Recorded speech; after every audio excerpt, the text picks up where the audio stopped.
Hello, TikTok family. Happy Friday. Happy Veterans Day.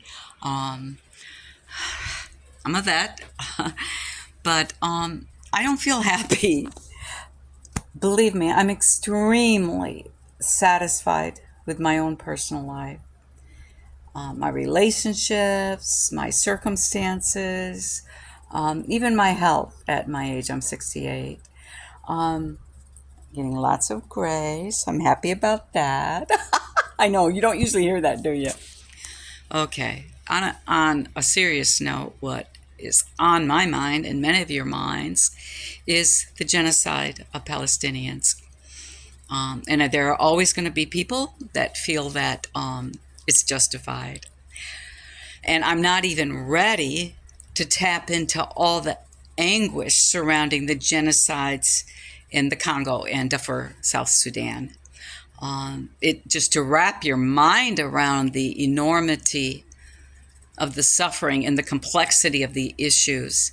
And the more and more I'm learning about our government and our complicity, um,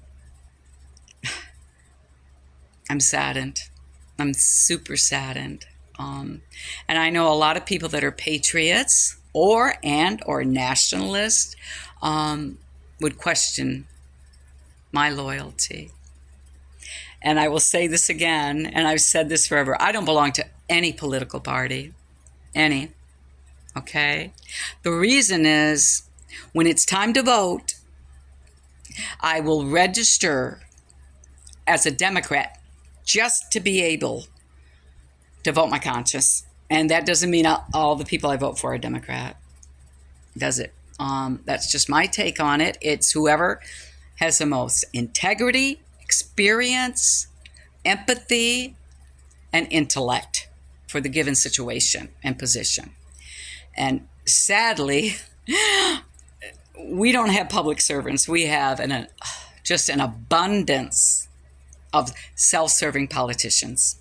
And as soon as they realize what they can garner in wealth and how to tap into that, whether it's lobbyists or political movements, they're on board, the majority of them. Oh gosh, there are some beautiful exceptions that I'm aware of. And those are the people that I just shout my praises to and hang on, we're behind you. But what can we say at this point? It is beyond the pale that we are witnessing live streams of people being slaughtered. And then we're able to go about our normal business. Now, I speak a lot on mental health, self-care, and how you do have to compartmentalize your sorrows, your griefs, your challenges, your worries, okay? Because you get immobilized. And whether it's in your personal life on a micro level or out in the world on a macro level, okay? I am touched with an ever sense of sadness that we have turned a corner of such gross indifference to the sacredness of human life. And see, this is what is so baffling for those that question pro-lifers. You're so worried about what's in the womb, but you're seeing children slaughtered and suffering and devastated and destroyed, and you're able to say, well, they could grow up to be future terrorists and they shouldn't support Hamas. You don't know what's going on there as far as their support or non-support. You do not know the behind the scenes of that. And to judge innocent civilians. And first of all, it's coming to show that there was collusion as far as the initial attack between Hamas and Israel.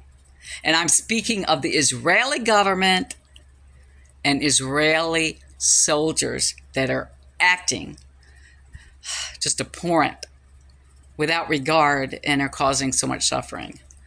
I'm not talking about the general populace. We do know there are a lot of Jewish individuals speaking out in America.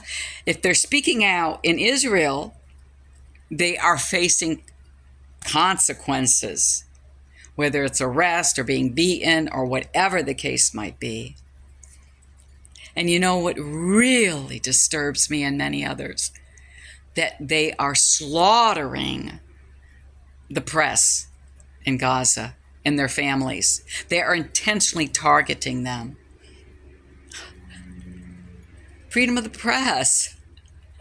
And I will tell you, if we do swing and get a right-wing government here,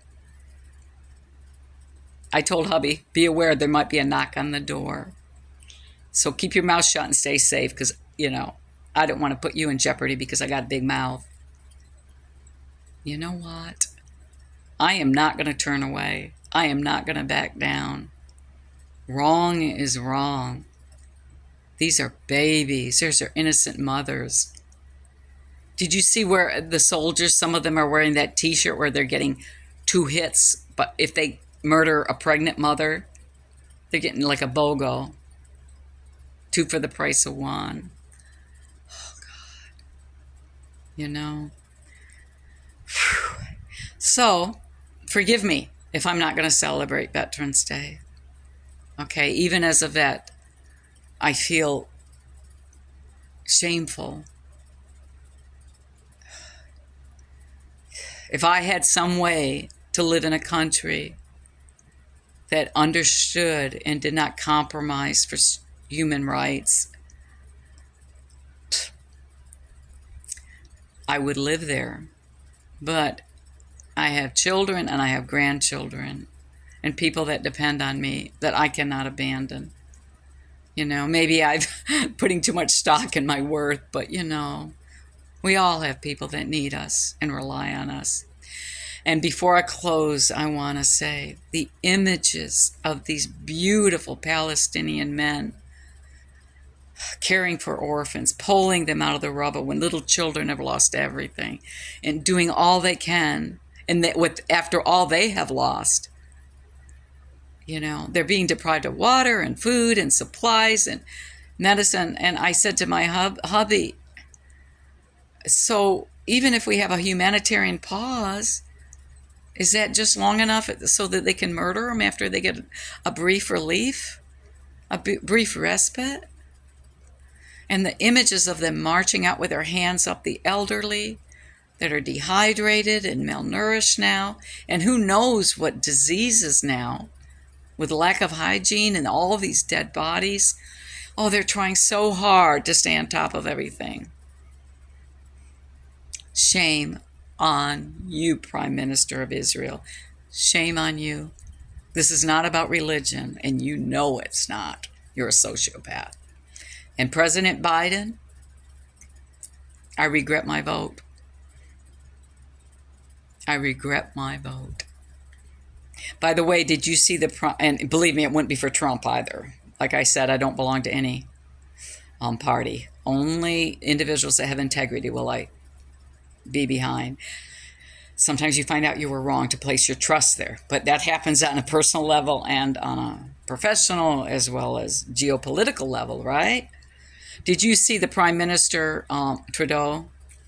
Why am I having a hard time with his name? He started to say, call for a ceasefire, and he caught himself because he doesn't dare say that. Ceasefire. And even Bernie, I'm disappointed in, calling for a pause but not a ceasefire. Anyway, you believe what you want to believe. Do what you got to do to get and ferret out the truth. I'm still so much I don't understand and don't know, and I wholeheartedly admit that. But at least I'm on a journey to try to land on the right side of history. This is how I behaved when children were in cages at the border and were being sexually abused, malnourished, and separated from their loved ones. And certainly there were some children that were trafficked. There's no doubt. See, that's the problem. We're not able to use critical thinking skills and separate the bad guys from the good guys. We lump people together. That's such a shame, isn't it? And then we need to speak out in America about the indigenous population being used in sex traffic and organ traffic.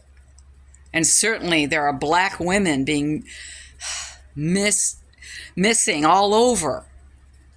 And you're like, okay, it's either sex trafficking, or it's organ trafficking, or it's just serial murders going on. Either way, people of color are being oppressed, persecuted, and murdered all over.